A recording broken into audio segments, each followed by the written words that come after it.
जिधर भी देखो उधर जल्लाद बैठे हैं। संभाल कर रखो अपनी फूल सी बेटियों को, क्योंकि देश को चलाने वाले बेऔलाद बैठे हैं। देखिए, मैं देश के विभिन्न सभी मुद्दों पे बात करता हूं। देश के प्रधानमंत्री जब लाल किले से देश के महिलाओं की बात कर रहे थे, देश के महिलाओं के लिए सम्मान की बात कर रहे थे, और भावुकता भरे वो पल उन्होंने 15 अगस्त के दिन जिस तरह से बहाने का काम किया, क्या वाकई में चाहे झारखंड की बात हो, चाहे गुजरात की बात हो, जिस तरह से पूरे देश में आज अमन और शांति को जिस तरह से भंग करके और कहीं ना कहीं पूरी तरीके से भय का विषय है, यह सरकार आज पूरे देश में एक ऐसे नैरेटिव फैला करके और देश में दंगा करवाना चाहती है। क्या वाकई में सरकार किसी भी को, मैं कहता हूं, जो सरकारें कोई भी अगर कानून व्यवस्था अगर अपनी हाथ में लेता है तो उनको जेल की सलाखों के पीछे डाला जाए। मैं हमेशा हर मुद्दे की आवाज उठाया हूं, चाहे गुजरात मुद्दे की बात हो, चाहे झारखंड मुद्दे की बात हो, अंकिता सिंह की, जो दोनों दोषी हैं उनको दोनों को फांसी होनी चाहिए। क्या वाकई में इस देश में इतना भय और डर लोगों के अंदर नहीं रह गया है? क्यों नहीं रह गया? इसका पूर्णतः जिम्मेदार भारतीय जनता पार्टी है और देश के प्रधानमंत्री हैं। जब आप गुजरात में 11 दोषियों के, झारखंड वाली घटना प्रधानमंत्री कैसे जिम्मेदार? बिल्कुल, आप बताइए, देश के प्रधानमंत्री जो बलात्कारी आरोपी होते हैं, 11 आरोपी, उनको रिहा कर दिया जाता है, तो उसके बाद लोगों के अंदर डर और भय कहां से रह जाएगा? वो तो ब्राह्मण थे ना।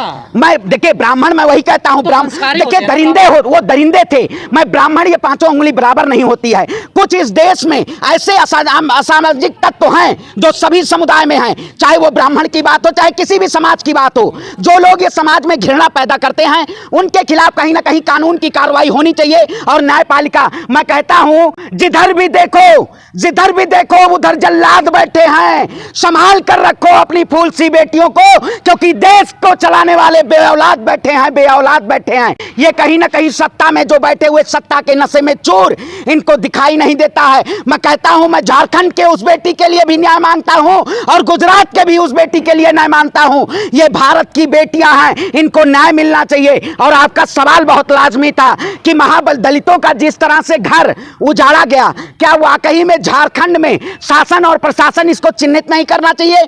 जो आरोपी हैं उनके खिलाफ कार्रवाई करनी चाहिए। किसी के आशियाने को इस पे कहीं ना कहीं भारतीय जनता पार्टी नहीं बोलना चाहती है, क्योंकि आए दिन भारतीय जनता पार्टी गरीब के आशियानों को तोड़ना चाहती है। और ये जो लोग बुलडोजर चलाया, जो लगता अपराधी इतने बेखौफ हो गए हैं, हथकड़ी पड़े, फिर भी हंसते रहते हैं। झारखंड वाला अपराधी आपने देखा होगा। देखिए, बिल्कुल, देखिए, मैं कहता हूं, ऐसे लोगों को तो जिंदा जला देना चाहिए।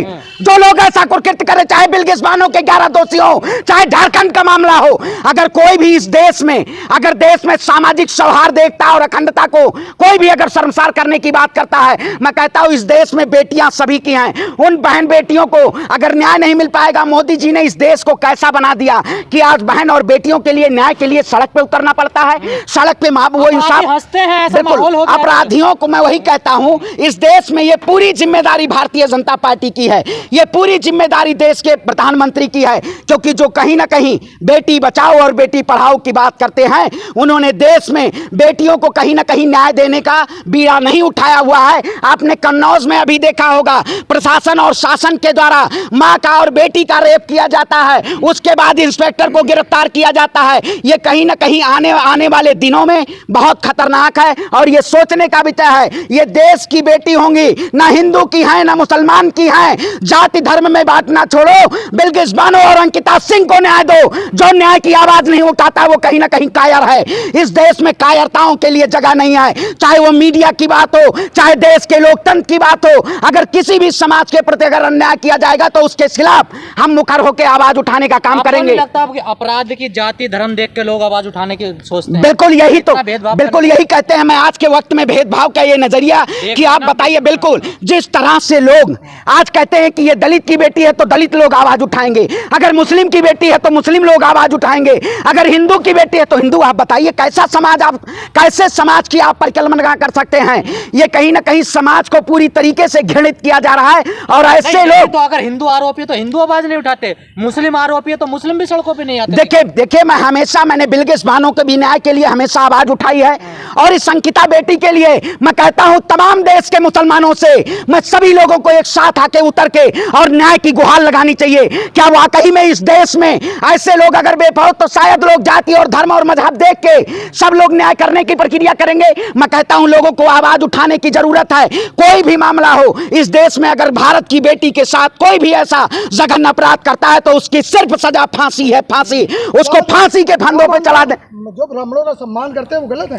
देखिए मैं कहता हूं ब्राह्मण जो सम्मान और संस्कारी जो होते हैं ना, ये दरिंदे संस्कारी नहीं होते हैं। सम्मान उनका दिया जाता है जो समाज में नैतिकता की बात करे, समाज में सांस्कृतिक भेदभाव की ना बात करे, सामाजिक भेदभाव की बात ना करे। ये कहीं ना कहीं जो लोग सामाजिक के आधार पे, आपने देखा होगा जिस तरह से मोदी जी का और गोदी मीडिया जिस तरह से पूरे देश में है, उसी तरीके से कहीं ना कहीं अब सोशल मीडिया को भी देखे जाने लगा है कि कुछ एक ऐसा लोग, कुछ जो समुदाय चाहे कोई भी हो, जो आवाज उठाते हैं। मीडिया गोदी मीडिया से ज्यादा नहीं कर रहा आपको? बिल्कुल मैं कहता हूं वही प्लेटफॉर्म आ गया है। आज कहीं ना कहीं उन मुद्दों को दबाया जाएगा। तो मैं कहता हूं सभी को एक साथ होकर खड़े होने की जरूरत है। आज गोदी सोशल मीडिया वालों की जाति नहीं है क्या? वो नहीं कर सकते? देखिए मैं कहता हूं जाति और धर्म और मजहब के नाम से अगर आप आवाज उठाएंगे तो कहीं ना कहीं कल हमारी और बहन बेटी को कौन आवाज उठाएगा?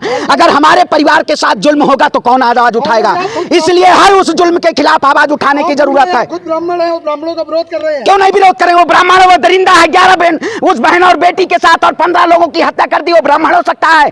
वो देशद्रोही आरोपी है, उसको जेल की सलाखों के पीछे डाला जाए। अगर इस देश में न्याय के लिए अगर आवाज नहीं है तो कहीं ब्राह्मणों का सम्मान पहले भी होता रहा, अब भी हो रहा है। देखिए ऐसे ये कुकर्म जो कर रहे हैं, ये जो कुकर्म कर रहे हैं, ये कहीं ना कहीं वो उस समाज को घृणित कर रहे हैं। अच्छे कामों के लिए सम्मान होना चाहिए, बुरे कामों के लिए? अच्छे कामों के लिए मैं कहता हूं ये जो बुरे काम कर रहे हैं वो कहीं ना कहीं ब्राह्मण नहीं हो सकते हैं, वो एक रूप में दरिंदे हैं। पर अब ट्रेंड चल रहा है देश में, जो बुरे काम अपराधी हैं उनके सम्मान फूल मालाएं पहनाए जाते हैं। अब देखिए जब से मोदी जी की सरकार आई है तब से इस देश में एक भारत और श्रेष्ठ भारत की जो परिकल्पना करते हैं, जो सबका साथ सबका विकास की बात करते हैं, आज उन्हीं के शासनकाल में उन बहन और बेटियों को न्याय के लिए सड़कों पे उतरना पड़ता है। मैं कहता हूं उन सभी को एक साथ खड़े होने की जरूरत है और जुल्म के खिलाफ आवाज उठाने की जरूरत है। अगर आप आज आवाज नहीं उठाए तो आने वाली पीढ़ियां और आने वाली नस्लें कहीं ना कहीं आपको जवाब देना होगा कि जब इस देश में महिलाओं और बहन और बेटियों को जब न्याय की आवाज उठाई जा रही थी तब आप लोग कहां मुंह बधिर बने हुए थे?